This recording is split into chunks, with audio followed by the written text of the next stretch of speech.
Assalamualaikum warahmatullahi wabarakatuh. Kita lanjutkan pembahasan tentang analisis sensitivitas dari latihan yang sudah Anda kerjakan sebelumnya. Kalau di video bagian pertama kemarin kita sudah membahas tentang penyelesaian soal sebagai berikut. Jadi soal ini terdiri dari metode grafis, metode simplex, dan juga analisis sensitivitas dengan metode grafis dan metode simplex. Nah, kemarin di video sebelumnya saya sudah menjelaskan bagaimana penyelesaian soal nomor 1, kemudian 2, dan 4. Ya, jadi metode grafis dan mencari analisis sensitivitas dengan metode grafis. Nah, di video kali ini saya akan menjelaskan tentang bagaimana analisis sensitivitas untuk kasus seperti ini itu dengan metode simplex. Nah, langsung kita lihat di sini.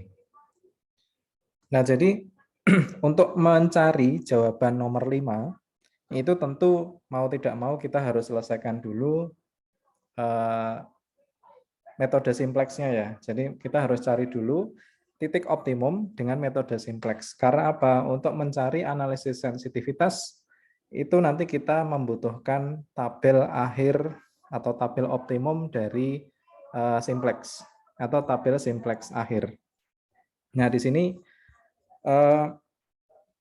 maka kita akan selesaikan dulu soal nomor 3. Jadi seperti biasa, sebelum kita tabulasikan data ke dalam tabel awal simplex, maka kita harus buat dulu ke dalam persamaan bentuk standar ya, sebelum kita masukkan koefisien-koefisien dari setiap variabel ke dalam tabel simplex. Nah, di sini kita buat dalam bentuk seperti ini ya. Ini adalah fungsi z-nya. Z minus 40x1 minus 30x2 plus 0s1 plus 0s2 plus 0s3. Ini adalah fungsi z-nya. Kemudian ini adalah persamaan pembatas 1. Jadi seperti biasa ya, ditambahkan variabel slack atau variabel kalau B1 atau pembatas 1 dikasih S1, untuk pembatas 2 kita kasih S2 di sini. Ya. Kalau di sini Anda masih nampaknya masih perlu penjelasan, Anda bisa lihat kembali atau buka kembali catatan yang membahas tentang metode simplex. Di channel YouTube juga sudah saya sediakan bagaimana langkah-langkah penyelesaian linear programming dengan metode simplex. Oke, sekarang sudah kita buat ke dalam bentuk standar, baru sekarang kita tabulasikan ke dalam tabel simplex awal. Jadi ini adalah tabel simplex awal, terdiri dari beberapa komponen, Z, X1, X2, S1, S2, dan S3 ya. Ya karena di kasus kita di sini, di latihan soal kemarin, hanya ada 2 variabel keputusan, yaitu X1 dan X2.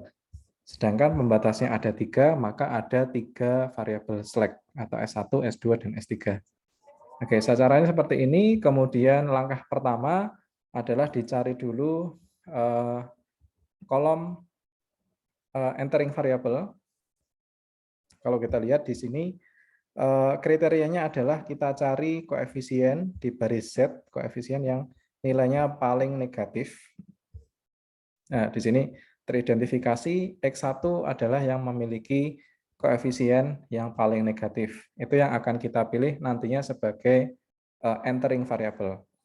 Kemudian langkah berikutnya adalah kita tentukan leaving variable. Leaving variable caranya penentuannya adalah kita buat satu kolom bayangan, satu kolom bantuan, isinya adalah rasio. Nah, rasio ini rasio di mana? Yaitu antara solusi dibagi dengan X1. Jadi 60/2, 40/2, dan 30/0. Nah, di sini didapatkan rasionya adalah sebagai berikut. Nah, setelah ini, karena kasus kita di sini adalah kasus maksimasi, maka yang kita ambil adalah rasio terkecil. Rasio positif terkecil ya.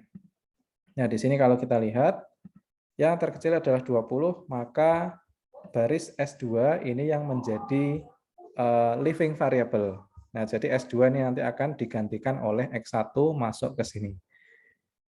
Simbolnya ya, jadi X1 akan masuk menggantikan S2. Nah, sekarang sudah kita highlight, di sini juga sudah saya highlight ya, dengan warna yang berbeda. Nah, Anda perlu ingat kembali apa yang harus kita lakukan setelahnya, yaitu kita harus buat persamaan pivot itu ke dalam persamaan pivot yang sudah disesuaikan. Jadi kalau di sini ada angka 2. Angka 2 ini adalah pertemuan antara garis atau highlight yang ini dengan ini. Maka angka 2 ini kita harus buat menjadi angka 1. Nah, caranya gimana? Yaitu dengan dibagi 2.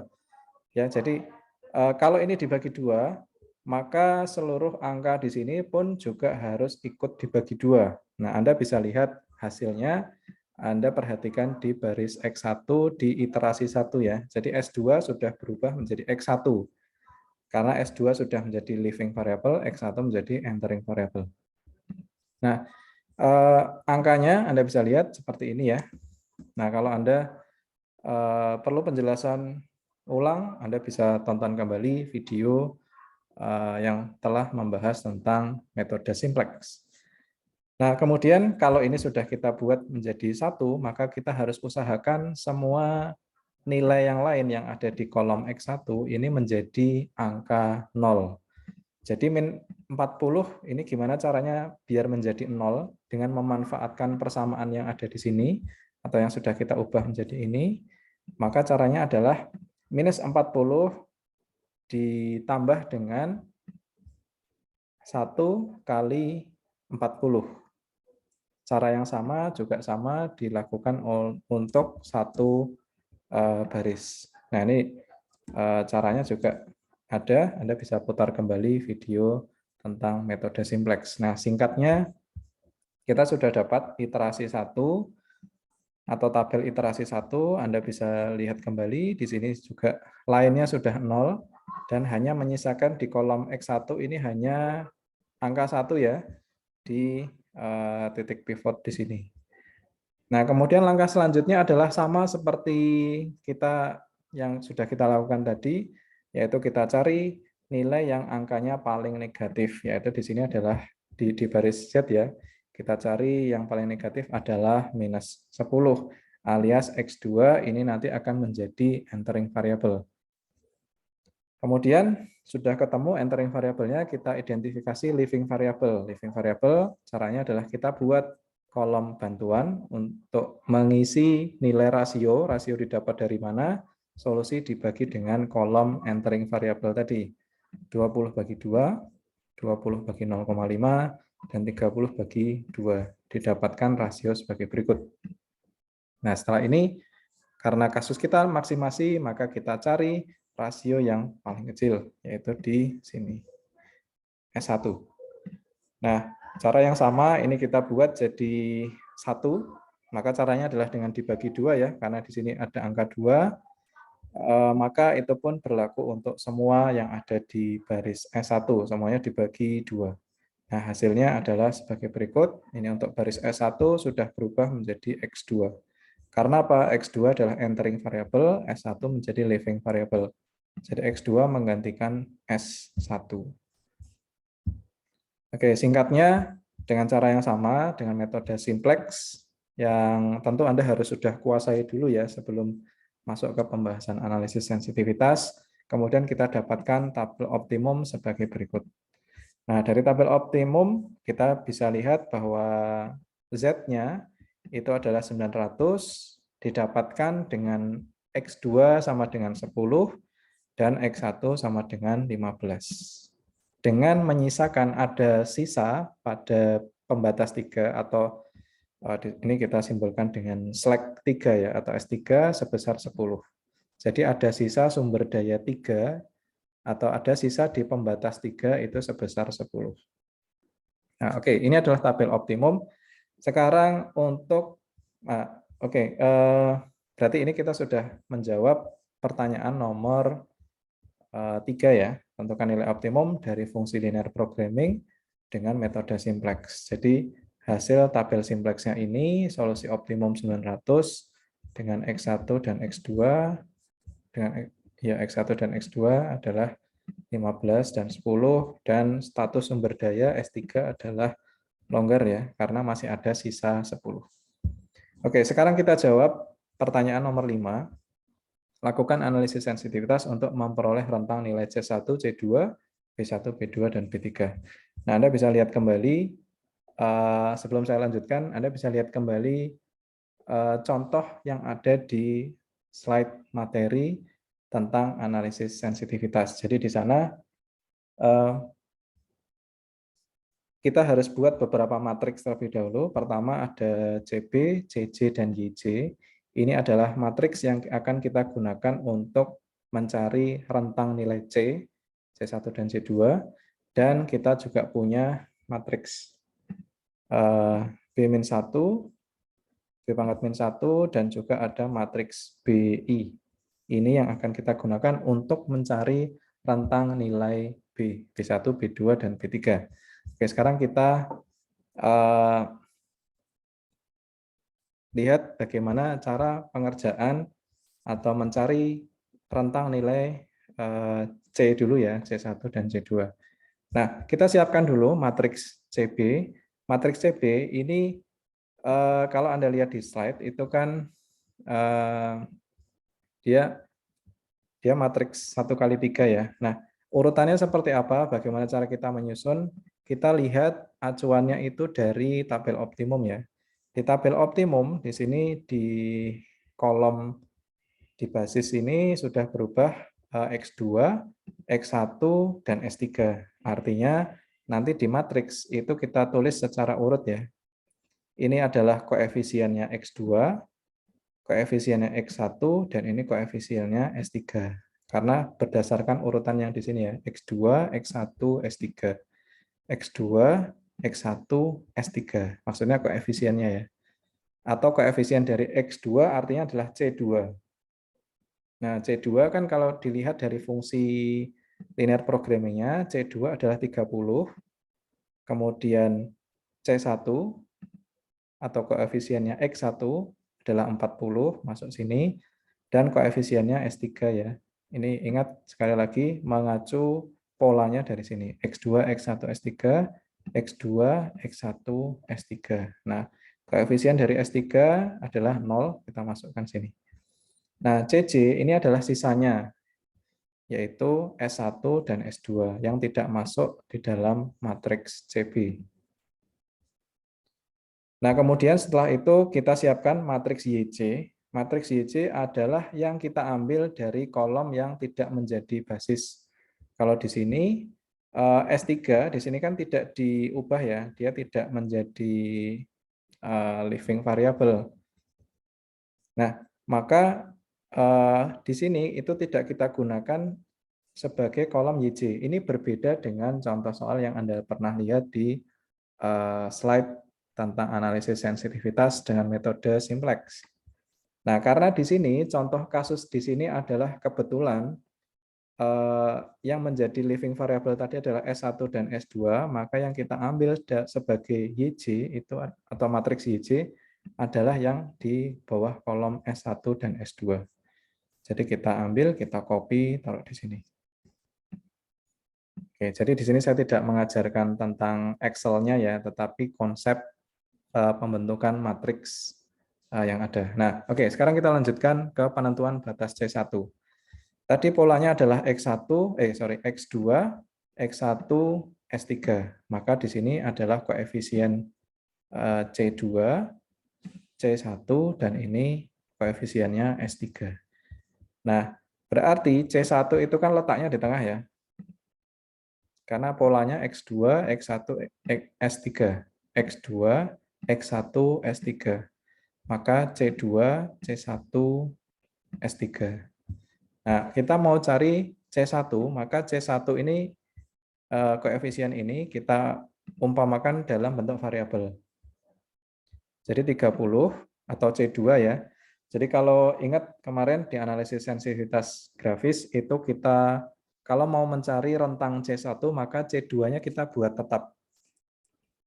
Nah, ini sama C2-nya kita buat tetap 30, C1-nya kita buat dalam bentuk variabel.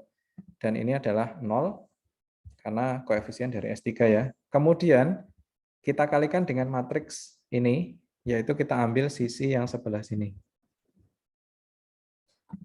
Kemudian kita ya perkalian matriks ya, seperti biasa, detailnya ada di sini, dan didapat bahwa C1 itu kurang dari sama dengan 60. Kemudian ini kita temukan batas atasnya ya, maka C1 ini nggak boleh lebih dari 60, alias 60 adalah batas atasnya.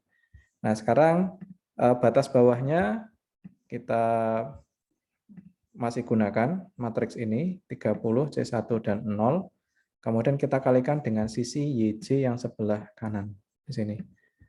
Kita kalikan matriks seperti biasa dan didapatkan C1 lebih dari sama dengan 20, alias C1 itu tidak boleh kurang dari 20, alias 20 itu adalah batas bawahnya. Maka kita bisa simpulkan C1 berada dalam rentang 20 sampai 60. Kemudian saya lanjutkan di penentuan batas C2. Di sini adalah koefisien C2, C1 kita buat tetap ya.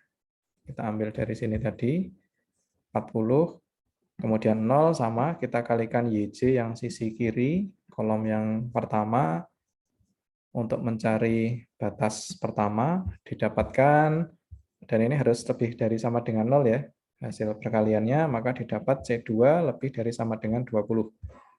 Begitu juga untuk yang C2, didapatkan C2 kurang dari sama dengan 60.